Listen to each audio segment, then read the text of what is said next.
Hitler के नाम से ज़्यादा जाने जाते हैं, लेकिन हिटलर शाही को ही हम लोग ख़त्म करने के लिए हैं। और हम भी समझते हैं कि अब आप इसमें हम लोगों का साथ देंगे। जो हिटलर शाही उत्तर प्रदेश में चल रही है, उसमें हमारे साथ में जो हिटलर के नाम से जाने जाते हैं, वो अगर साथ देंगे तो हम लोग ज़रूर इस हिटलर शाही को ख़त्म करेंगे।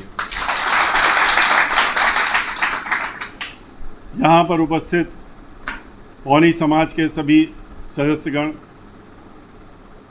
और यहाँ पर जो पहले भी आ करके चले गए कुछ लोग, मैं सबसे पहले बताना चाहूँगा कि हमारा आज सरोजनी नगर में 3 प्रोग्राम थे और मुझको ये बताया गया था कि ये कार्यक्रम शाम को 5 बजे करीब होगा, और हमने उसी हिसाब से अपने बाकी कार्यक्रमों को करके, और ये जो भी गलतफहमी हुई है लोगों के बीच में कि हम भी अपना जो आखिरी कार्यक्रम था उसको आधे में छोड़ करके, क्योंकि यहाँ पहुँचना था और वहाँ से आने में भी लगभग 1 घंटा लग ही जाता है, करके हम यहाँ पर आप लोगों के बीच में उपस्थित हुए।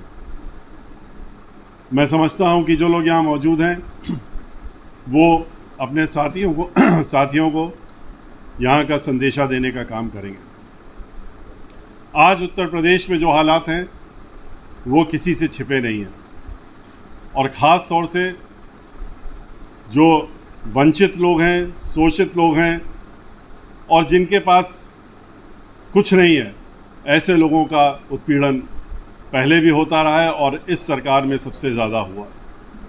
समाजवादी पार्टी में जो उत्पीड़न होता था उसको बढ़ा करके भारतीय जनता पार्टी ने और आगे बढ़ाने का काम किया। और ऐसे में आप लोग, ख़ास तौर से वो लोग हैं जो, जैसा कि अभी विश्वकर्मा जी कह रहे थे कि हम लोग तो ना हिंदू देखते हैं ना मुस्लिम देखते हैं, हम तो मंदिर भी बनवाने का काम करते हैं, मस्जिद भी बनवाने का काम करते हैं। तो आप लोग तो सर्व समाज की बात करते हैं, आप सर्व समाज को लेकर के साथ चलते हैं। और बहुजन समाज पार्टी, हमारी मुखिया बहन मायावती जी, उनका तो यही स्लोगन है कि सर्वजन हिताय सर्वजन सुखाय, और सभी के बारे में सोचना, और ख़ास तौर से उसमें जो वंचित और शोषित लोग हैं उनको ख़ास तौर से उनके बारे में सोचना, किसी भी समाज के हों। और आपको ये मालूम है कि जब बहन मायावती जी की सरकार बनती है, बहुजन समाज पार्टी की सरकार जब भी बनी, तो उन्होंने सबसे पहले इन सभी वर्गों के बारे में सोचने का काम किया। सबके बारे में सोचा, लेकिन ख़ास तौर से इनको कैसे उठाया जाए, कैसे इनको सही स्थान मिले और ये भी अपनी एक सम्मानजनक जीवन व्यतीत कर सकें, इसके बारे में जितनी भी नीतियाँ हो सकती हैं उन्होंने करने का काम किया। और उसको लेकर के जिससे रोज़गार हो, अपना रोज़गार भी कर सकें, नौकरी पा सकें, इस तरह की योजनाओं का काम किया।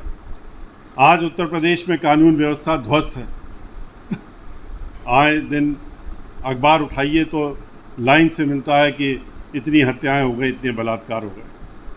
हर 2 घंटे में उत्तर प्रदेश में एक महिला का बलात्कार हो रहा है, और ये रिपोर्ट उनकी सरकारी रिपोर्ट है, जो कि केंद्र की क्राइम ब्यूरो की रिपोर्ट होती है जो पब्लिश होती है, उसमें ये लिखा गया हर 2 घंटे में उत्तर प्रदेश में एक महिला के साथ में बलात्कार हो।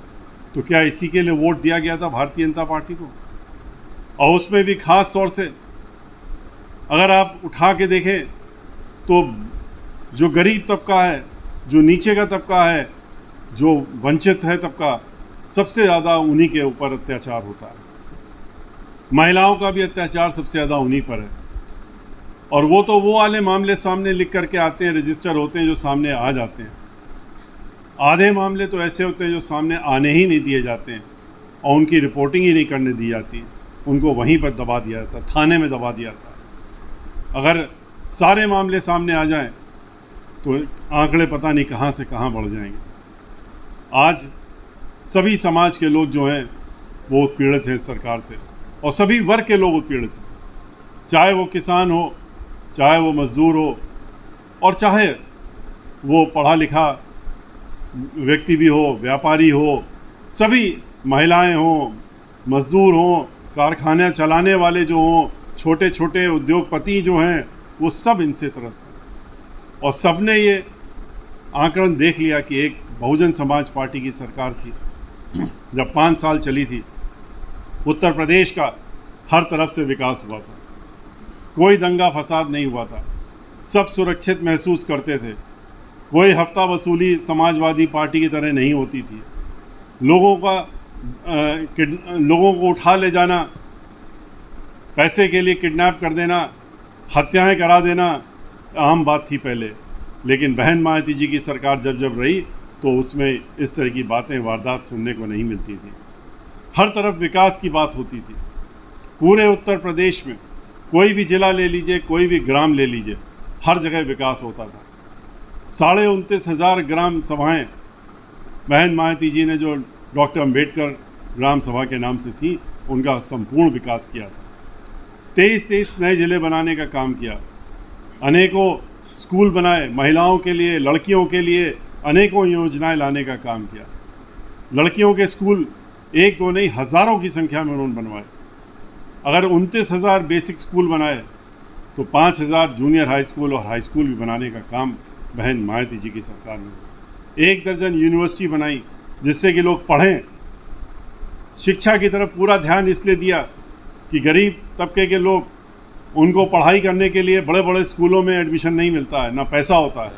इसलिए उन्होंने उसी की तर्ज पे उतने ही अच्छे स्कूल बनाने का काम उन्होंने ऐसे तबके के लिए किया जिनके बच्चे अच्छे स्कूलों पे नहीं पढ़ पाते थे, उनको पढ़ने के लिए बनाने का काम। उनके मुफ्त उनकी पढ़ाई की योजना दी। गरीब परिवार में लड़की पैदा हो, उसमें निराशा न छाए, इसलिए उन्होंने योजना निकाली कि लड़की के पैदा होते ही उसके खाते में 1 लाख रुपया बैंक ड्राफ्ट के रूप में जमा होगा। 18 साल की जब होगी तो उसको 1 लाख रुपया मिलेगा। हाई स्कूल पास करेगी तो साइकिल मिलेगी, उसके पहले वजीफ़ा मिलेगा। इंटर के बाद उसकी पढ़ाई मुफ्त होगी। ये सारी योजनाएं, गरीबों के लिए पेंशन, महिलाओं के लिए पेंशन, विधवाओं के लिए पेंशन, गरीबों के लिए मकान, आवास, 20 लाख से ज़्यादा मकान 2-2 कमरे के मुफ्त बना करके बहन मायावती जी ने देने का काम किया। 2-2 कमरे के मुफ्त मकान देने का काम किया और उसमें एक भी पैसा नहीं लिया। लेकिन ये सरकार आज उसी योजना की नकल तो करती है, लेकिन कहती है हम सब्सिडी में देंगे, पैसा लेंगे और तब मकान देंगे। तो इन सारी चीज़ों को ध्यान में रखते हुए आपकी बातें मैंने सुनी। आपके बारे में पहले ही बहुत विस्तार से हमको बता चुके थे। हमें जब आप लोगों की मीटिंग की चर्चा कर रहे थे तब बागी जी, आपकी जो समस्याएं, योजनाएं हैं, आपकी जो तकलीफ़ें हैं, उनको दूर करने की जिम्मेदारी हम लोगों की होगी। और बहन मायावती जी की आपको किसी प्रकार से भी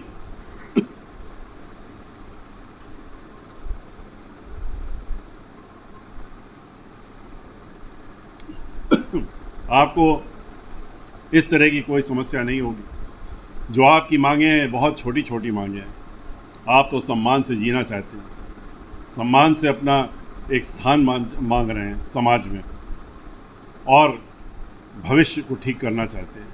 तो ये सब तो हमारी पार्टी का उद्देश्य है।